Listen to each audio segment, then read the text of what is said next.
একটা কথা বলুন তো, নবদ্বীপ জায়গাটার নাম হচ্ছে নবদ্বীপ। নবদ্বীপ জায়গাটার নাম, কিন্তু এই নবদ্বীপ কি একটা কোনো জায়গা? জানা আছে বাবা? 9টা দ্বীপের সমন্বয়ে হয় নবদ্বীপ। 9টা দ্বীপ, এই 9টা দ্বীপের মধ্যে নিশ্চয়ই মহাপ্রভু যেহেতু নবদ্বীপে এসেছে আমরা বলি, তাহলে নবদ্বীপে এই 9টা দ্বীপের মধ্যে ভগবান কি একটু একটু করে জন্ম নিয়েছিলেন? নিশ্চয়ই নয়। মহাপ্রভু জন্ম নিয়েছে এই নবদ্বীপের অন্তদ্বীপে। শচীগর্ভ সিন্ধু মাঝে হলো চন্দ্রের প্রকাশ, প্রাপ্তাব দূরে গেল সকলে কইতে ডাক, হলো গৌর অবতার। মহাপ্রভু যদি না আসতেন আমরা কিন্তু ভগবানকে চিনতে পারতাম না। তার কারণ মহাপ্রভুর আবির্ভাবের অনেক কারণ রয়েছে। মহাপ্রভু যে কলিযুগের ভগবান আমাদের, এর অনেক কারণ রয়েছে। দাপর যুগে ভগবান শ্রীকৃষ্ণ কৃষ্ণ অবতারে 3টে জিনিস জানতে পারেননি, 3টে বস্তু জানতে পারেননি। সেই জন্যই কিন্তু ভগবানের গৌর অবতার। 3টে বস্তু কি? কইছন তুয়া প্রেমে, কইছন মাধুরিমা, কইছন সুখে তুহু ভো, এতিন বাঞ্ছিত ধন ব্রজে না হইল পূরণ, ভাবিয়া দেখিনু মনে শ্রীরাধার স্বরূপ বিনে, সেই প্রেম পূর্ণ কভু নয়। বাবা, এই 3টে কারণ কি? প্রথম কারণ হলো কইছন তুয়া প্রেম। দাপর যুগে যেটা জানতে পারেননি মা, দাপর যুগে ভগবান কৃষ্ণ অবতারে যে জিনিসটি জানতে পারেননি কি? কইছন তুয়া প্রেম, কইছন মাধুরিমা, কইছন সুখে তুহু ভোর। আহা, কইছন তুয়া প্রেমটা কি? ব্রজ গোপিনীদের প্রেমটা কেমন? আহা, তারা কিভাবে একবার কৃষ্ণ বলে কেঁদে তারা যে কি সুখ পায় সেটা জানা হয়নি। তাদের ভালোবাসা কইছন তুয়া প্রেম, কইছন মাধুরিমা, প্রেমের মাধুর্যতাটা কেমন? প্রেমের মাধুর্যতাটা কেমন? 2 আর কইছন সুখে তুহু ভোর। কৃষ্ণকে ভালোবেসে, গৌরকে ভালোবেসে, ভগবানকে ভালোবেসে ভক্তরা যে কি জাতীয় সুখ অনুভব করে সেটা কিন্তু ভগবান দাপর যুগে জানতে পারেন। কৃষ্ণ প্রেমের আশ্চর্য এক বল, জীবগণ নারীবৃন্দ তাতে হয় চঞ্চল। কৃষ্ণ প্রেমের যে কি বল সেটা ভগবান জানতে পারেননি। তাই ভগবান একদিন ভাবলো যে ভক্তরা আমার নাম করে নয়নের জলে ভাসে, আমার নাম বললে তারা ক্রন্দন করে, কিন্তু আমি ভগবান, কই আমার নয়নে তো কখনো জল আসে না। আহা, চলে যেতে হবে রাম অবতারে। আহা, ত্রেতা যুগে যখন সীতা মাকে রাবণ হরণ করে নিয়ে গিয়েছিল লঙ্কাপুরীতে, ভগবান রামচন্দ্র ভাই লক্ষণকে সঙ্গে নিয়ে বানরগণের সহায়তাতে ওই সমুদ্র বন্ধন করছিল, সমুদ্রের উপরে সেতু বন্ধন করছিল। তা একদিন ভগবান রাতের অন্ধকারে চিন্তা করল যে বানর সেনাগণ এরা রাম নাম বলে পাথর ভাসালে পাথরগুলো ভেসে যায়, রাম অঙ্কিত করে রাম নাম লেখে প্রতিটি পাথরে, আর সেই পাথরটা যখন বানর সেনাগণ জলে ভাসিয়ে দেয় পাথরটা ভেসে রয়ে যায়, ডুবে যায় না। এই কথা ভগবান চিন্তা করে একদিন রাতের অন্ধকারে তিনি ভাবলেন তাহলে আমি যেহেতু ভগবান, আমি ভগবান, তাহলে আমি যদি রাম বলে আমি নিজে ভগবান, আমি রাম নাম অঙ্কিত করে আমি যদি নিজে ভাসাই, তাহলে নিশ্চয়ই পাথরটা আরো তাড়াতাড়ি সেতুটা বন্ধন হয়ে যাবে। ভগবান এই চিন্তা করে ওই সমুদ্রের তীরে পৌঁছে গেছেন। সেখানে গিয়ে একটি পাথর নিয়ে রাম লিখে ভাসাতে গেছে। যেই না ভাসাতে যায়, একটি পাথর নিয়ে যেই না ডুবিয়ে দিচ্ছে, টবাক টবাক করে পাথরটি ডুবে গেছে। বলে কি সর্বনাশ, এ তো আমার নামের কলঙ্ক, তাই না? আমি ভগবান, আমার নাম করে বানর সেনাগুন পাথরটা ভাসিয়ে দিচ্ছে, অথচ আমি ভগবান, আমি ভাসতে পারছি। হা। তিনি আবার একবার চেষ্টা করলেন, আরেকটি ছোট সাইজের, বলে এটা মনে হয় বড় পাথর ছিল, একটা ছোট পাথর নেই, সেখানে রাম নাম অঙ্কিত করে পাথরটা ভাসাতে গেছে। যেই না ভাসাতে যায়, জলে ফেলে দিয়েছে, অমনি পাথরটা আবার টবাক করে ডুবে গেছে। এমন সময় অদূর থেকে ছুটতে ছুটতে ওই রাতের অন্ধকারে ঠিক ভোরবেলার সময় হয়ে গেছে, আর মহাবীর হনুমান উঠে রাম নাম গাইছে। রাম নাম গাইতে গাইতে গাইতে গাইতে যার নাম গাইছে, ওই ভগবানকে তো দেখছি না, রামচন্দ্র কোথায়, বাবা কোথায়, বাবাকে তো কই দেখছি না, এত বানর সেনার মাধ্যমে বাবা কোথায় গেল? কারণ এইদিকে ভয় আছে, কারণ যদি রাবণের কোনো গুপ্তচর এসে রামচন্দ্রকে হরণ করে নেয়। এই খুঁজতে খুঁজতে খুঁজতে খুঁজতে সমুদ্রের পাড়ে এসে দেখে বাবা কি করছে, আরেকটি ছোট সাইজের পাথর নিয়ে রাম নাম অঙ্কিত করে ভাসাতে গেছে। যেই না ভাসাতে যায়, অমনি সঙ্গে সঙ্গে ডুবে গেছে। পশ্চাৎ থেকে এসে দাঁড়িয়েছে হনুমানজি। হনুমানজি বলছে, বাবা তুমি কি করছো বাবা? তুমি পাথর ভাসাচ্ছ, ওই পাথর তো ভাসবে না। বলে, হনুমান তুমি দেখে ফেলেছো, তুমি যা দেখেছো দেখেছো, কাউকে যেন বলো না, আমার নামের কলঙ্ক হবে। বাবা আমি কাউকে বলবো না, কিন্তু হনুমান তুমি বলো তো, তোমরা পাথর ভাসালে পাথর ভেসে যায়, আমি পাথর ভাসালে কেন পাথরটা ডুবে যাচ্ছে?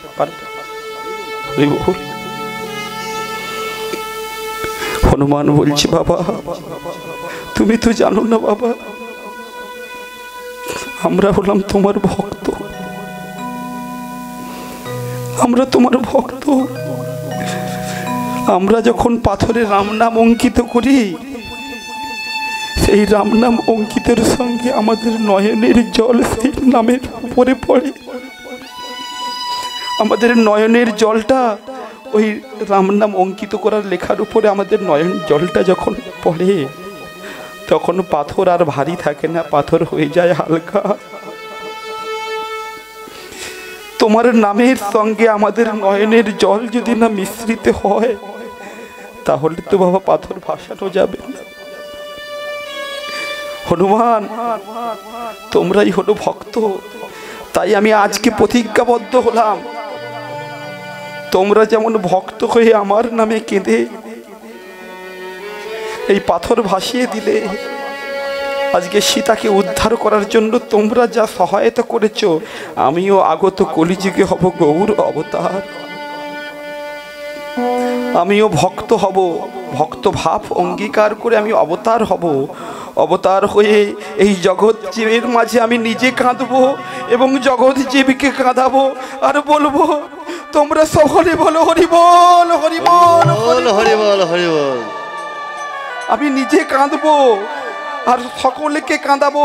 আপনি আচরিয়ে ধর্ম অপরে শেখায়, আপনি না আচরণ করিলে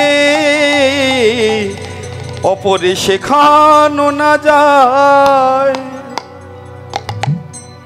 জীবের দ্বারে দ্বারে যাব আর সকলের চরণ ধরে বলবো, তোমরা একবার হরি বলো, তোমরা একবার কৃষ্ণ বলো, একবার হরি বলো, একবার কৃষ্ণ বলো, আর তার প্রেমে ভাসো। সেই জন্য বাবা গৌর অবতার হয়ে এসেছেন তিনি, ওই ত্রেতা যুগে হনুমানকে দেওয়া কথা রাখার জন্য। আরেকদিন দাপর যুগে হয়েছিল একই ঘটনা। ভগবান একদিন চিন্তা করলেন যে ভক্তরা আমার নাম করে চোখে জল ভাসায়, তা আমি যেহেতু ওরা কৃষ্ণ নাম বলে কাঁদে, তাহলে আমিও কৃষ্ণ বলবো।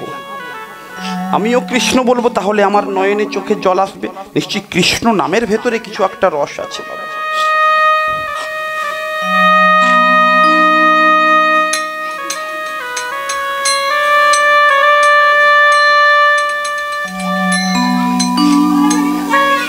কৃষ্ণ নামের মধ্যে মনে হয় কোনো একটা রস আছে, যেই নাম বললে ভক্তদের নয়নে জল আসে।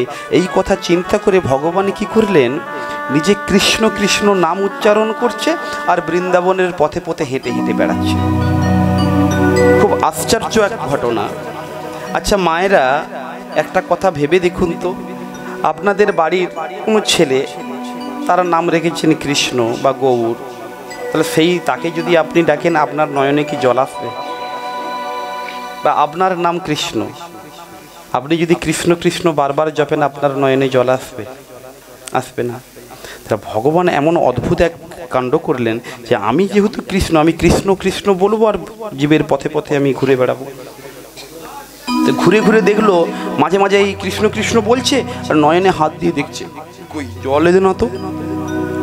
বলছে এইভাবে করলে জল আসবে না। তখন কি করলেন, চারিবেদ ষড়দর্শন এবং শ্রীমদ্ ভাগবত প্রণেতা ব্যাসদেব গোস্বামীকে ডাকলেন। বলুন ব্যাসদেব, ব্যাসদেব, আমি তো কৃষ্ণ বলছি, তবু তো আমার নয়নে চোখে জল আসছে না।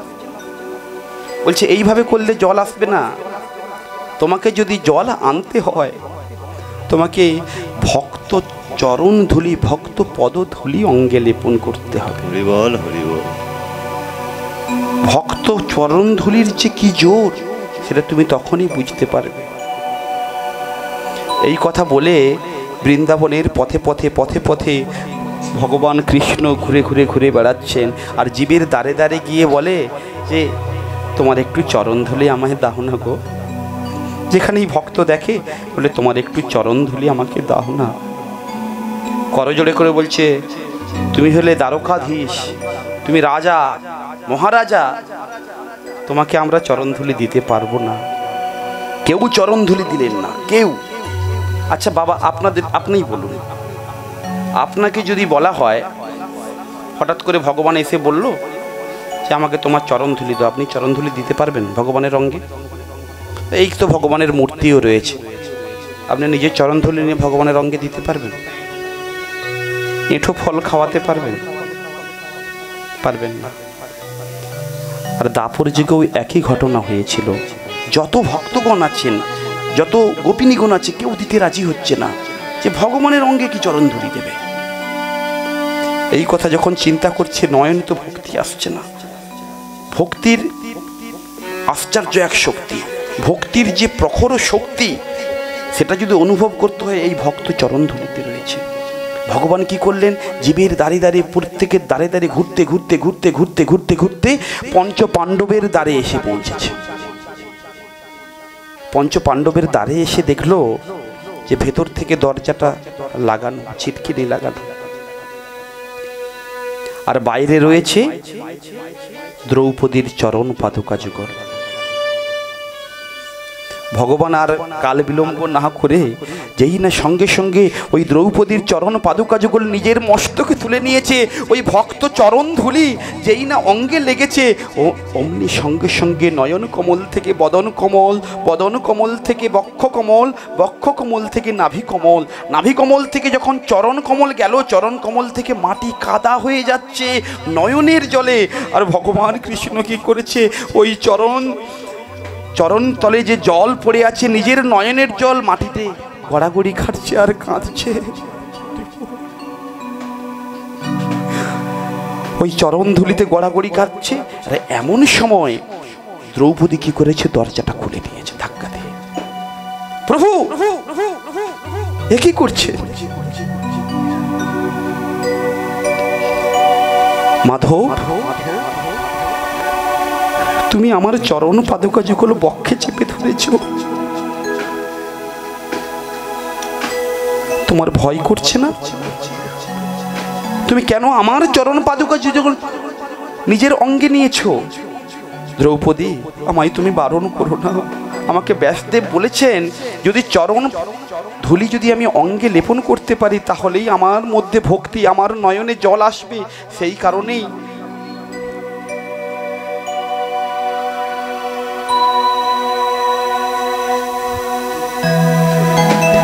সেই কারণেই আমি চরণ পাদুকা যুগল নিয়েছি। বলছে তুমি লুকিয়ে নিলে কেন মাধব, তুমি লুকিয়ে নিলে কেন? তুমি তো আমাকে বলে নিতে পারতে। দ্রৌপদী, তোমার কাছে আসার পূর্বে আমি জীবের দ্বারে দ্বারে, প্রত্যেকের দ্বারে দ্বারে ঘুরে বেরিয়েছি, কেউ আমাকে চরণ ধুলে দিতে রাজি হয়নি, তাই আমি তোমার চরণ পাদুকা যুগল আমি লুকিয়ে নিয়েছি। তুমি আমাকে যেন বারণ করো না। কেন বারণ করব প্রভু?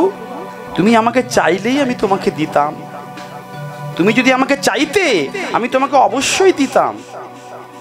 দ্রৌপদী, দেখুন মা দ্রৌপদীকে বলছে, দ্রৌপদী তুমি হলে ভক্ত, আমি হলাম ভগবান,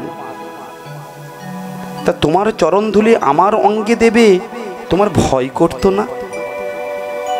তখন দ্রৌপদী নয়নের জলে কাঁদতে কাঁদতে বলছে, ভগবান, হে মাধব, হে করুণাময়, ভয় কেন করবে প্রভু?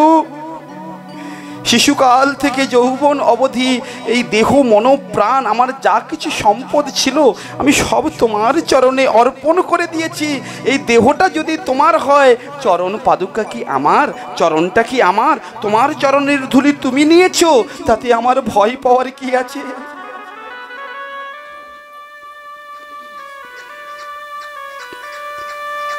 তখন ভগবান বললেন, শোনো দ্রৌপদী, আজ হয়তো আমি লুকিয়ে নিয়েছি, কিন্তু আগত আমি কলিযুগে আমি জন্ম নেব নদিয়া নবদ্বীপ মাঝে। ভক্ত ভাব অঙ্গীকার করে জীবের দ্বারে দ্বারে যাব, আর কেঁদে কেঁদে কেঁদে বলবো, আমায় চরণ ছাড়া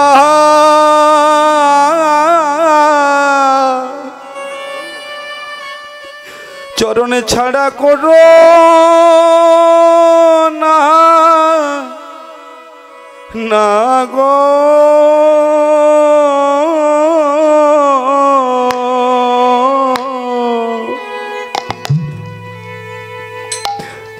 আমায় চরণ ছাড়া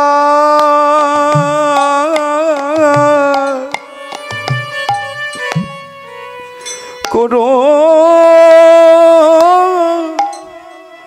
না,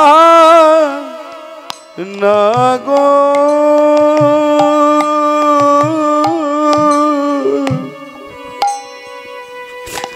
আমি ওই চরণে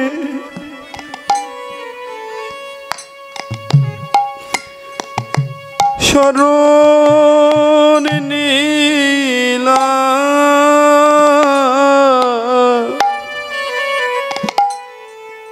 আমায় চরণ ছাড়া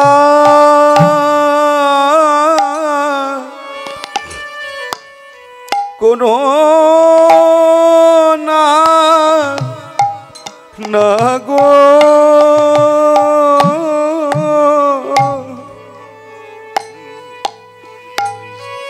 আমি ওই চরণে আশাধারী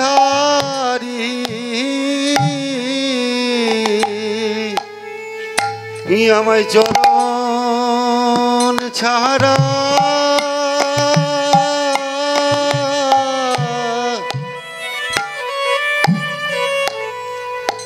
চরণ ছাড়া করো না হে,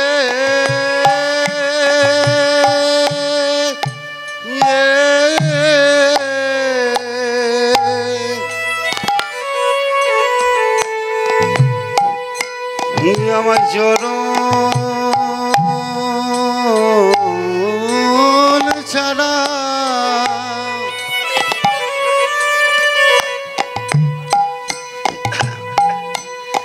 চরণ ছাড়া করো না হে, আমি ওই চরণে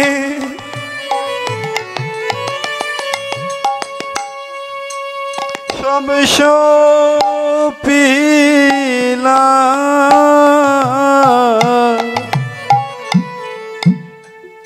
আমায় চরণ ছাড়া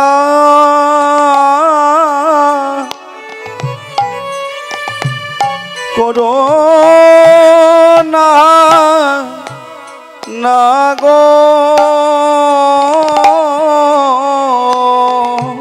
আমি ওই চরণে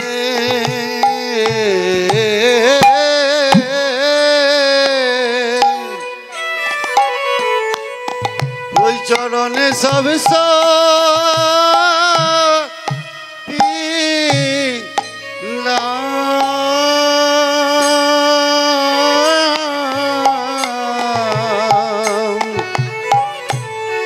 প্রভু আমায়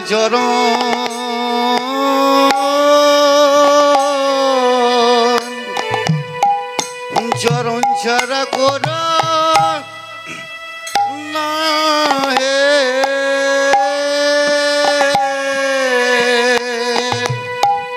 আমি ওই চরণে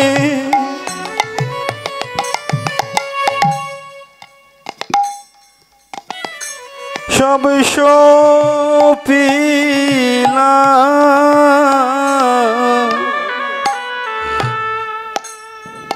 আমি চরণ ছাড়া করো না গো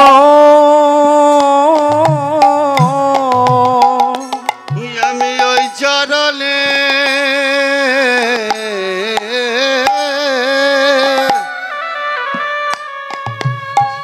ওই চরণে সব সপিলাম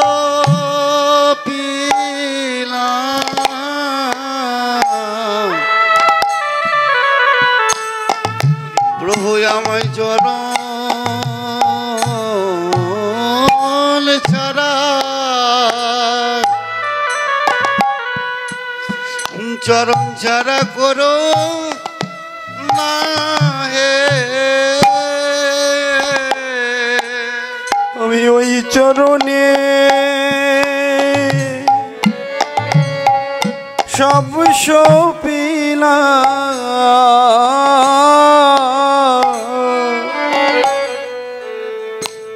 ওই চরণ ছাড়া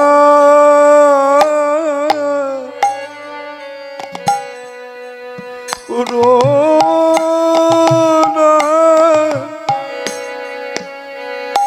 না গো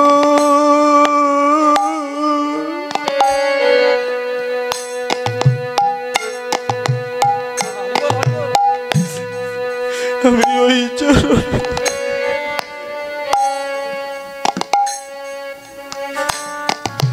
সব সপি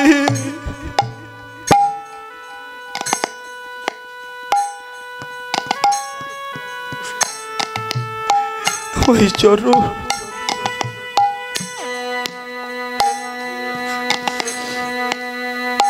ছাড়া করো না গো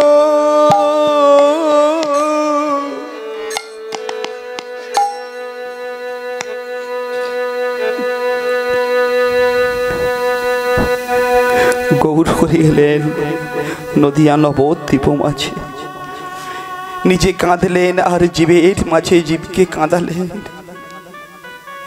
হরিনামের যে কি শক্তি, ভক্তির যে কি শক্তি, একমাত্র ভক্তরাই জানে। কৃষ্ণ বলে গৌর বলে কেঁদে যে কি সুখ, সেটা ভক্তরাই জানেন। একদিন বাবা পথে সুখের সঙ্গে দুঃখের দেখা হয়ে গেছিল, জানেন, সুখের সঙ্গে দুঃখের দেখা হয়ে গেছে। তা দুঃখ সুখকে ডেকে বলছে, ওহে সুখ, দুজনে বন্ধু, ওহে সুখ, তোমার সঙ্গে বহুকাল পরে আমার দেখা হয়েছে, কিন্তু একটা জিনিস আশ্চর্য জানো, তুমি হলে সুখ। তোমাকে এই জগতের মানুষ কত আকুল আহ্বান করে তোমাকে ডাকে, তোমাকে পাওয়ার জন্য তারা কত না পরিশ্রম করে, কিন্তু একবার আমার দিকে তাকিয়ে দেখো, আমাকে কেউ ভালোবাসে না, সকলেই ঘৃণা করে, সকলেই ঘৃণা করে, আমাকে কেউ ভালোবাসে বাবা? সুখ দুঃখকে কেউ ভালোবাসে? সুখ দুঃখ বলছে যে আমাকে কেউ ভালোবাসে না। আর সুখ তোমাকে মানুষ কত সমাদর করে ডাকে।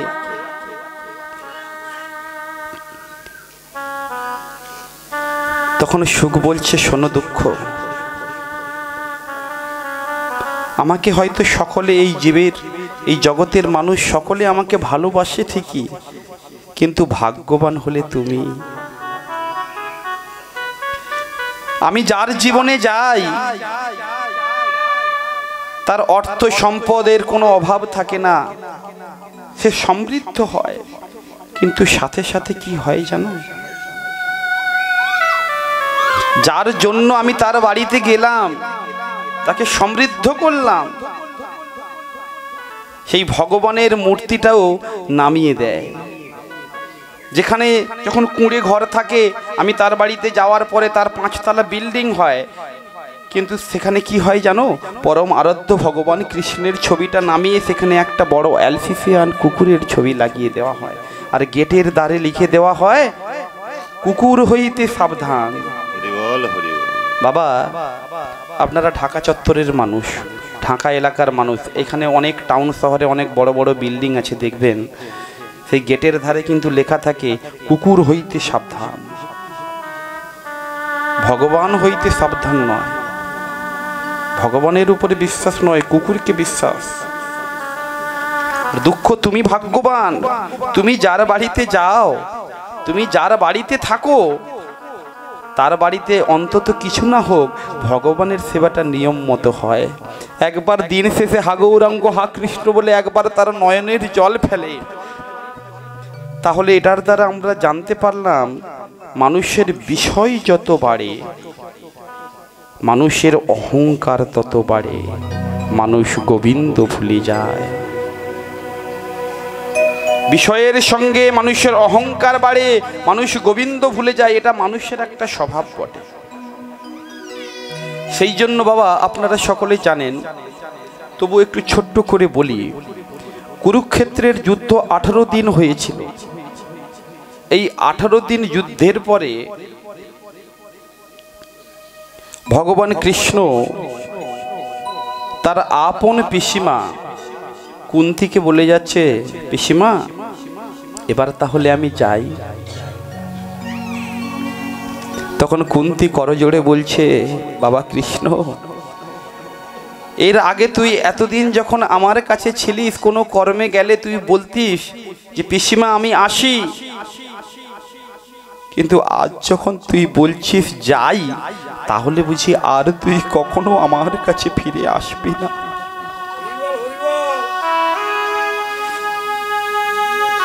পিসিমা, তুমি ঠিকই বুঝতে পেরেছো, আমি এবার চলে তো যাবই, কিন্তু তোমার পুত্রদেরকে তুমি একটু নজরে রেখো। বলছে, বাবা তুই তো চলে যাবি, তুই যা, আমি তোকে আটকাবো না, কিন্তু আমার দুটো প্রার্থনা আছে তোর কাছে। কি প্রার্থনা পিসিমা, বলো? আমি সকলকে সবকিছুই দিই, আমি হলাম বাঞ্ছা কল্পতরু, তোমার আমার কাছে কি প্রার্থনা? যে প্রার্থনা আছে তুমি বলো, আমি রাখবো। বাবা তুই তো চলে যাবি, আমি তোকে শেষবারের মতো, আমার প্রথম প্রার্থনা, শেষবারের মতো তোকে একবার আমি প্রণাম করতে চাই। পিসিমা কি বলছো? আমি তোমার ভাইপো, ভাইপো কথার মানে হলো সন্তান সম, তুমি আমাকে প্রণাম করবে, এটা কি ঠিক মানায়? বাবা তোকে আমি এমনি প্রণাম করব না, তুই পুরুষ বলে তোকে আমি প্রণাম করব, তুই পুরুষ। কি বলছো পিসিমা? আমি একাই পুরুষ এ জগতে? কেন আর পুরুষ নেই? পুরুষ নেই আর? তুমি চেয়ে দেখো, তোমার পঞ্চ ছেলে যুধিষ্ঠির, ভীম, অর্জুন, নকুল, সহদেব, ওরাও তো পুরুষ, তুমি আমাকে প্রণাম করবে কেন? বলে বাবা পুরুষে তফাৎ রয়েছে, ওরা হলো শুধু পুরুষ আর তুই হলে আদি পুরুষ। ওরা শুধু পুরুষ আর তুই হলি আদি পুরুষ। বলে ঠিক আছে পিসিমা, সে না হয় হবে, তুই প্রণাম তোমাকে আমি করতে দেবো, কিন্তু আরেকটা চাওয়াটা কি আমি শুনি। বলে আমার দ্বিতীয় চাওয়া কি জানিস? আমার দ্বিতীয় চাওয়া হলো এই জগতের যত দুঃখ আছে তুই আমায় দে। পিসিমা তুমি কি বলছো? তুমি জানো তুমি কি বলছো? ভেবে দেখেছো একবার? তুমি দুঃখকে চেয়ে নিচ্ছ, আর তুমি আমাকে চেয়েছো মানে আমি তোমাকে দেবই। আমি বাঞ্ছা কল্পতরু, কিন্তু এ জগতে তো দুঃখকে কেউ চায় না, দুঃখকে কেউ ভালোবাসে না। তুই দুঃখকে ভালোবাস, তুমি দুঃখকে চেয়ে নিচ্ছ, এর কারণ কি? বলছি পিসিমা, বাবা দুঃখ চেয়ে নেওয়ার কারণ কি জানিস? যতদিন দুঃখ আমার সঙ্গে ছিল ততদিন তুই ছিলিস আমার সঙ্গে। ভেবে দেখুন, কুরুক্ষেত্রের যুদ্ধ হয়েছিল, কুরুক্ষেত্রের যুদ্ধের কারণ কি? এর অনেক কারণের মধ্যে প্রধান কারণ হলো কি জানেন মা? প্রধান কারণ হলো মায়েদের জন্য। মা এর প্রধান কারণ। মায়ের শিক্ষা যদি সঠিক না হয় তাহলে কখনো সন্তান ভালো হবে না। বাবা আপনাদের কাছে একটি বিশেষ তত্ত্ব উপস্থাপন করব। এই তত্ত্বটা সাধারণত কীর্তনীয়দের মুখে পাওয়া যায় না, খুবই আনকমন, খুবই আনকমন। এই মহাভারত কেন রচনা হয়েছিল? এই রচনার কারণ কি জানেন? শুধুমাত্র মায়ের জন্য। একজন মায়ের জন্য এত বড় মহাভারত আজকেও পর্যন্ত আমরা মনে রেখেছি, শুধু মায়ের জন্য। এই মায়েদের দেওয়া শিক্ষা সন্তানদের প্রতি যেমনটা হবে, আগামী ভবিষ্যৎ আপনাদের তেমন হবে। সেই কারণে মায়েরা, এখানে অনেক মায়েরা এসছেন, এই যে একজন মা বাচ্চা মেয়ে নিয়ে এসেছে, বাচ্চা ছেলেদেরকে নিয়ে এসছে, এদেরকে সঠিক শিক্ষা দেওয়ার জন্য এদেরকে নিয়ে আসা দরকার। শুধু মায়েদের দোষে কিন্তু মহাভারত সৃষ্টি হয়েছিল। কারণটা কি জানেন? কৌরব কুলের অর্থাৎ দুর্যোধনের মা ছিলেন গান্ধারী। এরা যখন বাচ্চা বালক অবস্থায় ছিল, যখন বাচ্চা 10-12 বছর করে বয়স, একদিন হঠাৎ গান্ধারী, মাতা গান্ধারী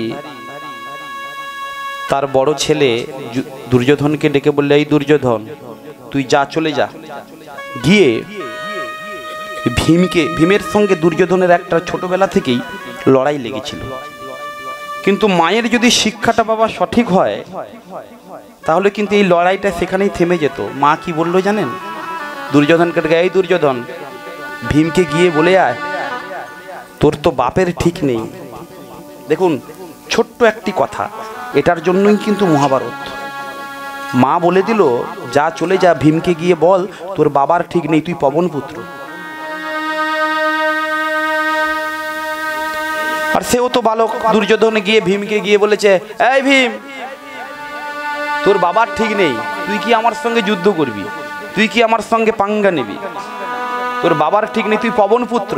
আর সঙ্গে সঙ্গে ভীম ঘুরে বলল কি জানেন? বললো তোরও বাবার ঠিক নেই, তুই তো পাঁঠার ছেলে, পাঁঠা বাবা তোর। হ্যাঁ বলছে তোর পাঁঠা বাবা। এই দেখুন মায়েরা, খুব কত গুরুত্বপূর্ণ কথা। একজনকে যদি আপনি গালি দেন, সে ঘুরে আপনাকে গালি দেবে।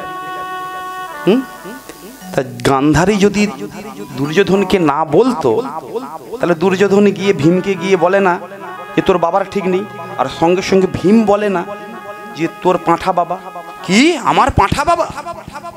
আমার বাবা পাঁঠা? ঠিক আছে আমি মাকে গিয়ে বলছি। মাকে গিয়ে এবারে গান্ধারীকে গিয়ে বলছে, মা তুমি আমাকে বলতে বলেছো পবন পুত্র, তা আমি তাকে পবন পুত্র বলতে, ও আমাকে পাঁঠার ছেলে বললো। কেন বললো মা? এইবারে গান্ধারী বলছে, শোন বাবা, আমি বলতে চাই না তোকে, আমার একটা ভুল হয়েছে। দেখুন একটা ভুল থেকে অসংখ্য ভুল হয়ে যেতে পারে। এই মহাভারত সৃষ্টি হয়ে যেতে পারে। তখন গান্ধারী বলছে, শোনো দুর্যোধন, তুমি ছোট, আমি তোমাকে এতদিন বলিনি, আসল ঘটনা কি শোনো। গান্ধারী মায়ের চোখে দেখবেন কালো কাপড় বাঁধা থাকে, তাই না? ও মায়েরা সকলে জানেন তো গান্ধারীর চোখে কালো কাপড় বাঁধা থাকে না? এর কারণ কি? এর কারণ অনেকগুলো আছে। দেখুন মায়েরা, আপনারা যদি এমনি একটা পাটের যদি কাপড় নিজের চোখে বেঁধে রাখেন না, 2 ঘন্টা 4 ঘন্টা পরে আপনি সব কিছুই অন্ধকার দেখবেন। একটা মানুষ 100টা কাপড় বেঁধে রেখেছিল, 100টা কাপড় পাটে পাটে করে 100 কাপড় বেঁধে রাখতো। এর কারণ কি? এর কারণ হয়েছে যে কৃষ্ণ বহির্মুখী লোক, তার মুখ দর্শন করা পাপ।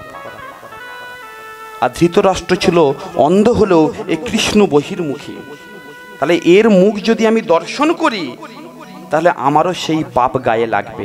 সেই জন্য চোখে কালো কাপড় বেঁধে রেখেছিল। এর আরেকটা কারণ ছিল, ছোটবেলাতে যখন গান্ধারী ছোট ছিলেন, এর তখন মঙ্গলের দোষ ছিল। মঙ্গলের দোষ থাকলে মা বিবাহ কখনো স্বামী বেঁচে থাকে না। প্রথম যে বিবাহ হয় সেই বিবাহেতে স্বামী বেঁচে থাকে না। আর এই কারণে সুবল রাজা, গান্ধারীর বাবা সুবল রাজা কিন্তু গান্ধারীর বিয়ে দিতে চায়নি, কারণ রাজপুত্র ছাড়া তো বিয়ে দিতে পারবে না। সেই কারণে বিয়ে দিতে চায়নি, বিয়ে দেয়নি।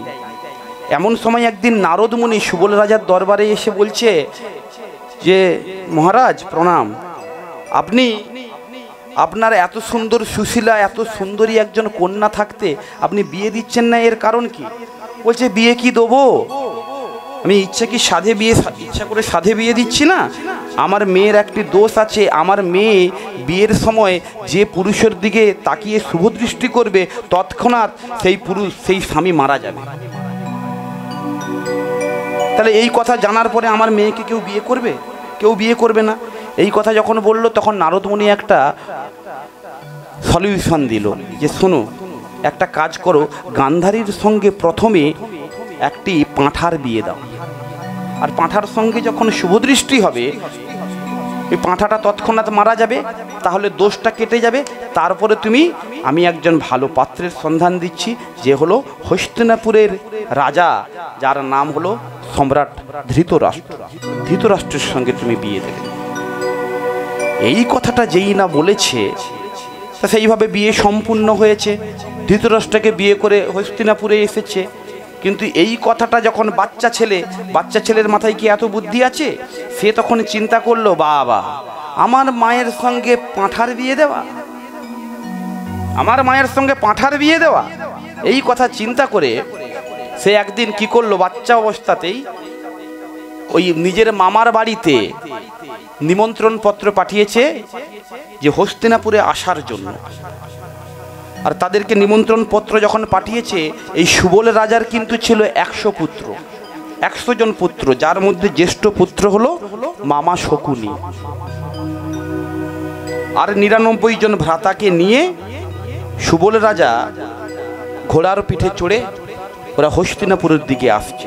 আর এমন সময় দুর্যোধন কি করেছে, ওই পথি মধ্যে একটি গুহার মধ্যে একটি গোপন ঘর তৈরি করেছে, যেখানে এদের আতিথেয়তা হবে পথিমধ্যে। এমন সময় পথিমধ্যে যখন দেখা হয়েছে, সুবল রাজা 100 জন ভাইকে নিয়ে ফিরে আসছে, ওই তাদেরকে কি করলো, দুর্যোধন গিয়ে যে তোমাদের এখানে জল আর আহারাদির ব্যবস্থা আছে, তোমরা এখানে আহারাদি করে তারপরে এখান থেকে আবার অনেক পথ হস্তিনাপুর, তোমরা হস্তিনাপুরে ফিরে যাবে। ওই ঘরের মধ্যে কি করেছে, 100 জনকে ঢুকিয়ে দিয়ে 100টা প্লেট খাওয়ার দিয়েছে, দিয়ে বলছে এই তোমাদের আহারাদির ব্যবস্থা, বাইরে থেকে তালাটা লাগিয়ে দিয়ে দুর্যোধন কি করলেন, যে তোমাদের এটাই শেষ খাওয়ার, আর তোমরা খাওয়ার পাবে না, আর এই ঘরের বাইরেও বেরোতে পারবে না। একমাত্র আমরা 4 মাস 5 মাস পরে তোমরা যখন সকলে মারা যাবে তখন আমি আসব, এসে দরজা খুলব। আর এই কথা বলেই চলে গেছে। আর এই যে 100 জন ভাইয়ের জন্য তাহলে কি হলো, একজনের একটা প্লেট খাবারে সারা জীবন কাটাতে হবে, তাই না? 1 প্লেট খাবারে সারা জীবন কাটবে। আর তখন সুবল রাজা কি করলেন, যে 100 জন ছেলেকে ডেকে একটা আলোচনা করলেন দেখ বাবা, তোরা যদি আজকে একটা প্লেট খাবার খেয়ে নিস তাহলে কিন্তু তোরা বেশি দিন কেউ বাঁচবি না। কিন্তু এই যে আমাদের প্রতি এত বড় অন্যায় হলো, এই অন্যায়ের জন্য তোরা প্রতিশোধ নিবি না? কে পারবি বল? আমার 100 জন ছেলের মধ্যে কে পারবি এই অন্যায়ের প্রতিশোধ নিতে? তখন কেউ হাত না তুলে একজনই হাত তুললো, মামা শকুনি, যে আমি আছি, এই অন্যায়ের প্রতিশোধ আমি নেব। ওই হস্তিনাপুর আমি মাটিতে মিশিয়ে দেবো, এদের এত অহংকার এত গর্ব আমি মাটিতে ধূলিসাৎ করে দেবো। বলে তাহলে কি আলোচনা হবে? এই 100 জন ভাই কেউ না খেয়ে ওই 100টা প্লেট খাওয়ার শকুনির জন্য গুছিয়ে রাখলেন। দিনের পর দিন যায়, 1 দিন 2 দিন 5 দিন, এক একজন করে চোখের সামনে সবাই মৃত্যুবরণ করছে। বিনা আহারে না খেতে পেয়ে মৃত্যুবরণ করছে একের পর এক দিন ধরে। মায়েরা কথা শুনুন, একের পর এক দিন যখন মৃত্যুবরণ করছে, মৃত্যুবরণ হতে হতে হতে হতে সবাই লাশের পাহাড় জমে গেছে ওই ঘরের ভেতরে। আর তার মধ্যে মামা শকুনি কি করেছে, ওই মৃতদের মধ্যে শুয়ে আছে। সুবল রাজা সবশেষে একটা কথা বললেন যে শকুনি, আমার উপরে যা অত্যাচার হয়েছে, আমার সন্তানদের উপরে যা অত্যাচার হয়েছে, এর প্রতিশোধ তুই নিবি আমার দ্বারা। কি আমি যখন মারা যাব আমার অস্থি থেকে তৈরি হবে একটি পাশা, আর এই পাশাটা এমনই মায়াবী পাশা হবে, তুই তোর ইচ্ছাতে তুই যে দান চাইবি সেই দান পড়বে। আর শকুনির পাশা খেলা হলো ওই কুরুক্ষেত্রের যুদ্ধের পূর্ব মুহূর্তে, ওই পাশা খেলাতে পঞ্চপাণ্ডব হারলো। এই শকুনি কিভাবে ওখান থেকে বেরোলো? লাশের মধ্যে যখন শুয়ে আছে, এমন সময় দুর্যোধন দেখলো যে সবাই মারা যখন গেছে, তাহলে দরজাটা খুলে দিই। এই দরজা খুলে দিয়ে দুর্যোধন চলে এসছে। আর এমন সময় শকুনি তো না মরে যাওয়ার ভান করে পড়েছিল, ওই ঘর থেকে ও বেরিয়ে এসে মামার কাছে মানে হস্তিনাপুরে এসে বলছে, ভাগ্নে একমাত্র আমিই বেঁচে আছি। মামা তুমি এত কষ্ট সহ্য করে তুমি বেঁচে আছো, তাহলে তুমিই হবে আমার সারথি, তুমিই হবে আমার মন্ত্রণাদাতা, তোমার মধ্যে বুদ্ধি আছে, তুমি আমাকে যে মন্ত্রণা দেবে আমি সেই মন্ত্রণায় বলিয়ান হব। এই কথা চিন্তা করে এই হস্তিনাপুরের ধ্বংসের জন্য মনে মনে প্রতিজ্ঞা নিলেন যে হস্তিনাপুরের ধ্বংস, ওই দুর্যোধনের ধ্বংস, এই হলো ওই পাশা খেলাতে পাশা যে দিয়েছিল ওই পাশা তৈরি হলো, সেই পাশাতে দ্রৌপদীর বস্ত্রহরণ হলো আর মহাভারতের যুদ্ধ শুরু হলো। তাহলে শুধু একমাত্র কারণ যেটা হচ্ছে একজন মা যদি সঠিক শিক্ষায় শিক্ষিত করতো দুর্যোধনকে বালক বয়সে, তাহলে কিন্তু এত বড় মহাভারতের যুদ্ধ হতো না। সেই কারণে মহাপ্রভু এসেছেন সঠিক মায়ের গর্ভে, সেই কারণে মহাপ্রভু হয়েছেন ভগবান। একজন মাই তার সন্তানকে ভগবান বানাতে পারে জগতের মাঝে, সেই সঠিক শিক্ষা যদি দেন। আজকে মহাপ্রভু এই সখাগণ যত ভক্তগণ সঙ্গে নিয়ে আজকে খেলা খেলছে কিভাবে, সিংগাবেনু মুরলী করিয়া জয় ধ্বনি গো, সিংগাবেনু মুরলী আজি করিয়া যায় ধ্বনি গো, হই হই গো রিয়া গোরা, গৌর আমার ফেরায় পাচনি গো, হই হই করিয়া গোরা, গৌর আমার ফেরায় পাচনি গো, বলে হই হই হই হো, বলে হই হই হই হো, বলে যে আমার হয় আমি তার হই, হই হই হই হই, যে আমার হয় আমি তার হই, হই হই হই হো, বলে হই হই হই হই। কি বলছে? যে আমার হয় আমি তার হই, দেখুন ভক্তমণ্ডলী, ভক্তিমতী মা, আপনারা যদি একবার ভগবানের হয়ে যেতে পারেন, ভগবান আপনার হবে 100% গ্যারেন্টি। কারণ ভগবান বলেছে যে আমার জন্য এক হাঁটু জলে নামতে পারে, আমি তার জন্য এক গলা পর্যন্ত জলে নেমে যেতে পারি। যে আমার জন্য একটু করে, আমি তার জন্য এতটা করি। তার কারণ কি? ভগবান হলো বাঞ্ছা কল্পতরু। ভক্ত যা বাঞ্ছা করে ভগবান তাই প্রদান করে। ভগবান দুটো জিনিস ভক্তের সহ্য করতে পারে না। সেটা কি? এক হলো ভক্তের নয়নের জল, দুই হলো ভক্তের অহংকার।